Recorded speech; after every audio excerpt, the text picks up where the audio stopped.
Today on DC News Now. Heavy rainfall and storms are on their way to the DMV. We'll let you know when the worst of the weather will be rolling through. Police are investigating use of force after an officer shot at a suspect here in Northeast. What led up to the shooting? Bridge response efforts are underway in Baltimore, the latest as lawmakers spar over repair bill responsibility.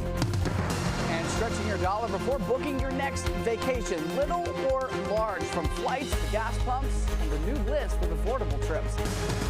Trees do a lot in our communities. You really see that impact. And meet the DMV man planting trees around DC. More on the eco-friendly initiative in this week's DMV Doer. You're watching the station covering all of the DMV. This is DC News Now. And good afternoon, and thank you for joining us for the news at noon. I'm Mark Hall. Today is a DMV First Warn Day.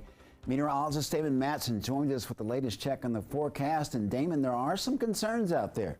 Yeah, indeed, Mark. We are keeping our eye on a couple of different things in terms of this weather for today and tomorrow. One of the chief among those being the flood threats. We saw more rainfall across our northern counties today, and we're due for a lot more later today and on Wednesday. That being the case, the flood watch that was only in effect across western Maryland and West Virginia was just expanded about 2 hours ago to now cover the large majority of the DMV here, including most of northern Virginia, all of north central Maryland, and right into the DC metro. All of the green boxes you see on the map here are those flood watches for that threat of excessive rainfall that will lead to some instances of flash flooding. And also, we're going to see those river levels rise quite a bit over the next couple of days. More specifically, the Potomac River. Anybody along the Potomac will see those water levels really climb over the next couple of days. And earlier this morning, we got our latest round of steadier rainfall that once again clipped by the northern half of the region. So places like Hagerstown, Cumberland, up toward Frederick have picked up over an inch. Some locations close to just 2 inches of rain here over the last 2 days. And we are far from done as more rainfall is expected. Now, at this current hour, rainfall is still confined right along the Maryland-Pennsylvania line, just north of Hagerstown, and then back over into the Allegheny front in the I-68 corridor. Everybody else is on the dry side of things for now, but as we take a wider look at what is upstream from us here, there is a lot more activity coming as there is a line of storms crossing West Virginia at this hour. This has been severe thunderstorm warned and tornado warned back across south central West Virginia. Now, these will likely weaken before they make it here to the DMV. We're not going to likely see severe weather out of that line, but nonetheless, more rain and thunderstorms are likely here over the next several hours. So gear up, folks. We are still due for a lot more activity. Now, tomorrow, it looks like the severe threat is going to be a little bit higher. We'll detail out when more storms and possibly some of that severe weather will work through the region coming up here in your full forecast in just a bit. All right, Damon, thank you. Developing now in Virginia. Police in Prince William County are investigating a deadly double shooting. DC News Now's Randy Bass is live in Manassas. Randy, what have you learned and what are you hearing from neighbors this afternoon? Yeah, Mark, some of those neighbors we talked to still rattled. A few of them heard those gunshots this morning. Police confirming 2 women were killed at this apartment complex along Porter's Ridge Lane in Manassas. Again, this is still very early on in the investigation. I want to show you those crime scene investigators still here right now, still about 7 hours after officers first got here. Prince William County Police came to this address for a welfare check after people reported hearing gunshots just after 5 a.m. When they got inside, both women were pronounced dead here on scene. Officers found that person of interest quite a ways away in Shenandoah County. That person taken into custody right now. No charges have been filed again. Police still in the very early stages of this investigation, but it also appears that the victims in this case may have known the person responsible for all of this. Again, this story is still developing. We'll bring you the very latest details as we get them. Live in Manassas, I'm Randy Bass, DC News Now. All right, Randy, thank you. New this afternoon, D.C. police are investigating a deadly stabbing in Northeast. It happened last night around 7:15 on the 300 block of 61st Street. The victim, 33-year-old Devon Greenfield, Police say that Greenfield was found with stab wounds. He died at the scene. Police are offering a $25,000 reward for information in this case. Also new at noon, watch as the first vessel passes through a temporary alternate channel created near the damaged Key Bridge in Baltimore, Maryland. The tugboat Crystal Coast pushed a fuel barge through the channel, and according to officials, travel along the temporary channel is limited to daylight hours only.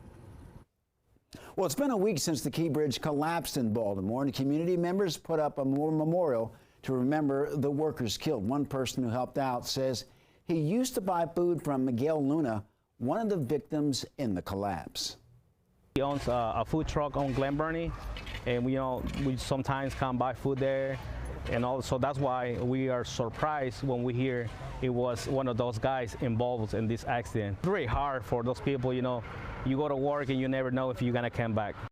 Officials say 8 construction workers were on the bridge when a ship hit its support beam. 2 workers survived. 2 bodies were found in a submerged truck, and 4 others are presumed dead. Well, President Joe Biden plans to visit the site of the collapsed Key Bridge in Baltimore on Friday. In the meantime, arguments in Congress are already happening over who should foot the repair bill. Washington correspondent Raquel Martin has more. Maryland authorities are pushing for Congress to step in to help with this, but there's already getting some pushback from that by lawmakers. Now, Maryland Governor Wes Moore is urging both Democrats and Republicans in Congress to pass emergency funding to rebuild the bridge. It's one of the nation's busiest ports, supporting around 8,000 port workers. The White House already released $60 million in emergency aid to clear the channel.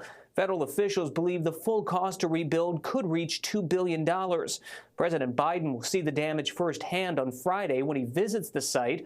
The president wants the federal government to cover the cost, but congressional Republicans say it should be a joint effort between the feds and local authorities. The federal government does have a role with this bridge.